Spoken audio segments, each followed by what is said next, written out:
Hi everyone, my name is Jonas. Welcome to my talk, Unity Addressables for Indies, ? Before we begin, here's the link to the slides you're looking at right now, and also the link to the Unity project I will be using as an example in this talk.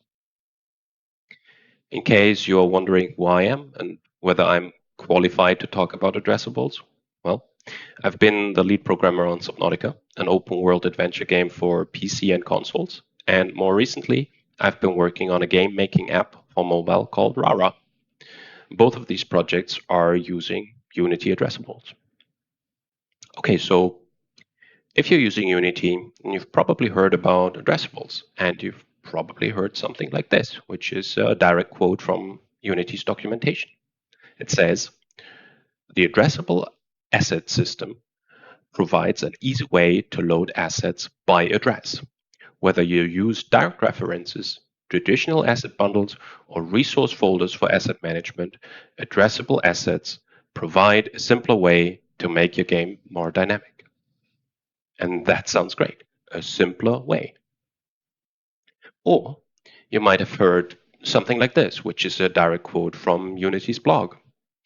Addressables is a Unity editor and runtime asset management system that improves support for large production teams with complex live content delivery needs. And that doesn't sound great. Large production teams, complex needs. So which one is it? Is it going to provide a simpler way for us as independent developers or not?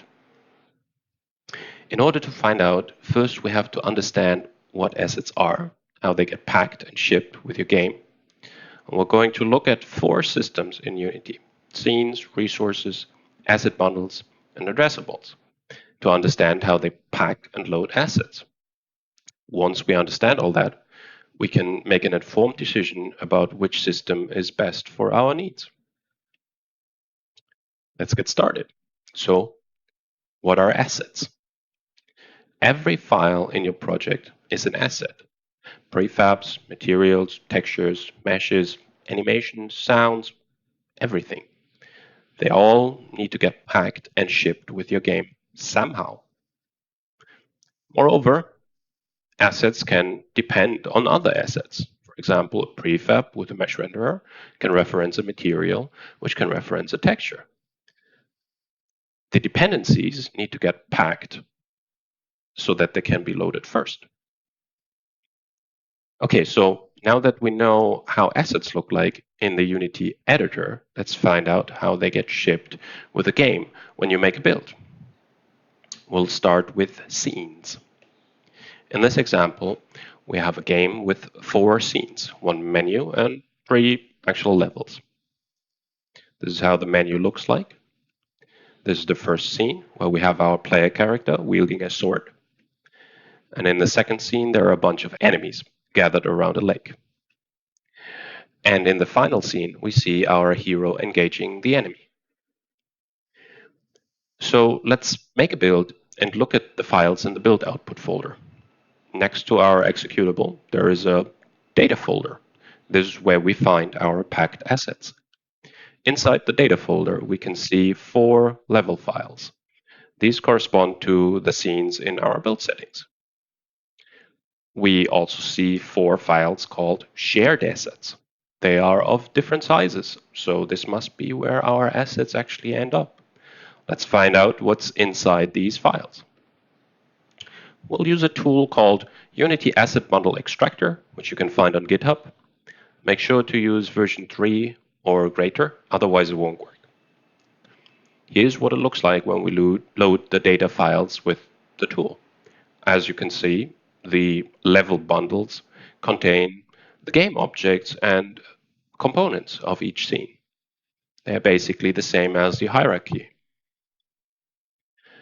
And in the shared assets bundle, we will see the assets that are referenced in that scene, including dependencies. Our player character holds a sword, which references a sword material, which references a sword texture. That texture ends up getting packed into shared assets for this scene. Similarly, our second scene there are a bunch of enemies. The enemy prefab references the enemy material, which references the enemy texture. Therefore, the enemy texture gets included in the bundle for the second scene. So we learn each scene becomes a bundle containing the assets referenced in that scene. However, in our third and final scene, we can see our player and an enemy, but the bundle is empty. Where are the textures for the sword and the enemy? It turns out that bundles can reference other bundles, just like assets can reference other assets. The sword texture is already packed in shared assets 1, and the enemy texture is already packed in shared assets 2. There's nothing new in the third scene, so it just loads its dependencies from previous bundles. This is why these bundles are called shared assets. So we learn scenes can share their bundles. And the order of our scenes in the build settings is very important. If we move scene 3 up to be the first scene right after the menu, then all the assets get packed into the first bundle. And the bundles for the other two scenes become empty because they can just load their assets from the first bundle.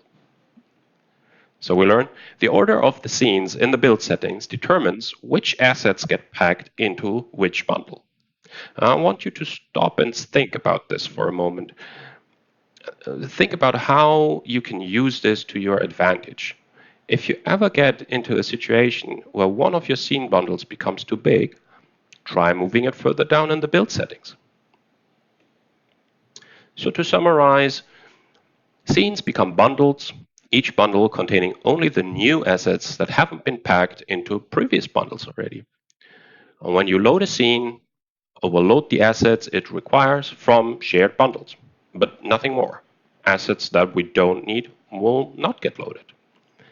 Oh, and it automatically unloads all the previously loaded assets from the previous scene, which we don't need anymore. We never have unused assets in memory. This is great. This is exactly what we want. Next up, we have the resources system. There's a special folder in Unity called resources. Any asset placed in that folder can be loaded by name. It's just a single line of code to load the asset, and then you can instantiate it as often as you want. In this example, we put an explosion spawner in the scene. The spawner references the explosion prefab by name. When we play the scene, it looks like this. Now we can dynamically spawn explosions. We learn we can dynamically load assets from resources by name. But how does it work under the hood? Let's add our new scene and make a build to find out. We now see a resources bundle in the build output. And the explosion prefab and its dependencies are included in the resources bundle. And the bundle for our new scene is entirely empty, because all the assets are already included in previous bundles or dynamically loaded from resources. There's no dependency on the resources bundle either, because we load the asset by name. The scene doesn't know about the asset, it just knows the name. So we learn assets in the resources folder get packed into one bundle. To summarize, all the assets in the special folder called resources get packed into one bundle, and that bundle is globally available. You can dynamically load any of its assets at any time. And when you load a new scene, Unity will automatically unload any resources that are no longer in use. Be a little bit careful with what you put into resources though, because all of these assets get included in the bundle, no matter whether you actually use them in the game or not. And if your game is really big, you might end up hitting the 4 GB size limit for bundles. Most of the time, you should just put your assets into scenes, not into resources. But overall, this is still a good system. It does what we want, nothing more, nothing less. One more note before we move on. For many years, Unity has been trying to stigmatize the resources system. Since Unity version 5.5 in 2017, the documentation just says the resources folder is a common source of many problems in Unity projects. It doesn't even say anything about what it does, it just says it's a problem. I'm saying don't let that scare you. You now know how the system works and what it does and how to use it properly. The third system we're looking at are asset bundles. It's very easy to assign an asset to an asset bundle. Just use this drop-down menu at the bottom of the inspector. So let's assign this prefab of a fruit vendor to an asset bundle. Unfortunately, this is where it gets more complicated. Now you have to manually build the asset bundles, which creates these files in the special folder named streaming assets, which then gets copied over into our build output. And here they are. So let's have a look inside. We can open these bundles with the same tool, and indeed we find the texture for the head of our fruit vendor in the bundle. So we learn asset bundles are just like scene bundles. There is no magic. For demonstration purposes, let's assign the materials for the fruits that the vendor is selling to another bundle. Make a new asset bundle build. Don't forget to do that. And now we see that the vendor bundle has a dependency on the fruits bundle. So asset bundles can share assets, just like scenes can share assets. However, when we load the vendor bundle and instantiate the vendor prefab, we get this. The vendor shows up, but the fruits are missing. We have to manually load the bundle's dependencies first. It's very annoying. Asset bundles don't load dependencies automatically. It is your responsibility to keep track of dependencies and load them beforehand. And things only get worse from here. Let's create a small town with some peasants and a mayor. And the mayor likes to wear a blue hat. We assign the mayor to a new asset bundle. We rebuild asset bundles, very important to remember this. And we see that the texture for the hat got included in the new bundle. But wait a second. The same texture is also in the bundle for the vendor. The two bundles are not sharing the texture. It got duplicated. And that's really bad news because now we have to load the texture into memory twice if we want to spawn a vendor and a mayor. And things get even worse from here because if you're using scriptable objects and they get duplicated, then they won't share data anymore, at least not in game. But in editor, they still do. And so this leads to bugs that are really hard to reproduce. We learn asset bundles can share assets, but sometimes they just don't. To summarize, asset bundles are a disaster. It's easy to assign an asset to a bundle, but that's about it. You have to remember to manually rebuild your asset bundles every time you change something. You have to manually track dependencies. Most of the time, textures are getting duplicated instead of getting shared. And there's no way to unload an asset that got loaded from an asset bundle. There are just too many manual steps and too many things that can go wrong. So finally, let's talk about addressables. Unity created the addressable asset system specifically to remove all the complexities of working with asset bundles. It's supposed to fix the build process, track dependencies, share assets, and unload them from memory when no longer needed. And that sounds super great. We have high hopes. Let's find out how it does that. So now, instead of assigning an asset to an asset bundle in the bottom of the inspector, we make it addressable by marking it with one checkbox in the top. And with just a single line of code, we can instantiate an asset by address. And the system automatically figures out all the dependencies it has to load, and it just works. Great. So let's have a look under the hood and find out how it achieves that. When you make an asset addressable, it gets added to an addressables group. And you can organize your assets into as many groups as you want. And when you make a build, you'll notice a new folder inside streaming assets called AA for addressable assets. And inside that folder, we find bundles, one bundle for each group. And we can open them with the same tool, and we see that they are exactly the same as the asset bundles from before. Here is the head of the vendor in the vendor bundle, and here are the fruits in the bundle referenced as a dependency. And this is the bundle with the head of the mayor. But wait, it still got duplicated. So right away we see addressables are just asset bundles. There is no magic. And some of the problems of asset bundles, like asset duplication, are still a problem. But wasn't addressables supposed to fix that? Well, for that we have to go to the addressables analyze view to run the check duplicate bundle dependencies rule, and then press fix selected rules. And addressables correctly identifies that the head got duplicated, and in order to fix that, it just puts the head in a new group called duplicate asset isolation, and that's it. And if you think about it, you probably already know why this fixes the issue.